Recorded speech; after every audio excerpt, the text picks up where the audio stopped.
धोनी नगरात एक विचित्र हालचाल पसरली होती। गावातल्या उंच डोंगरावर एक तुटलेला किल्ला अचानक चमकत होता। रात्रीच्या अंधारात किल्ल्यातून विचित्र प्रकाश आणि आवाज येत होते। गाववाले घाबरून रात्री घरातून बाहेर पडत नव्हते। काही लोक बोलली त्यांनी काळी सावली बघितली आहे। राजा विक्रमादित्य खूप चिंतेत पडले आणि त्यांनी सगळ्यात साहसी शेरूला बोलावले। राजाने सांगितले, शेरू, तो किल्ला एका दुष्ट तांत्रिकाचा होता। आता परत त्याच्या हालचाली सुरू झाल्या आहेत। आम्हाला तुझी मदत हवी आहे। शेरू न घाबरता बोलला, राजाजी, मी सत्याचा शोध लावेन। माझ्याबरोबर माझे मित्र पण येतील।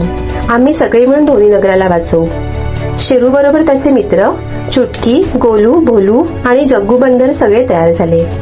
सगळ्यांनी आपल्या बॅगेत टॉर्च, रश्शी, लाकडाच्या तलवारी आणि थोडी मिठाई पॅक केली। रात्रीच्या अंधारात ते डोंगरावर निघाले। जसे ते किल्ल्याच्या जवळ पोहोचले, वातावरण विचित्र झालं। हवा जोरात येऊ लागली। झाडं सळसळायला लागली। चमकणारी वीज त्यांना रस्ता दाखवत होती। किल्ला जवळून अजून भयानक वाटत होता।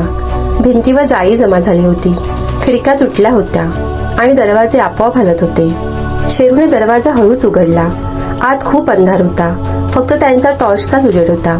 जसे ते आतमध्ये आले, नेक्स्ट पार्टसाठी लाईक, शेअर आणि सबस्क्राईब करा आणि तुमच्या शेरूला साथ द्या।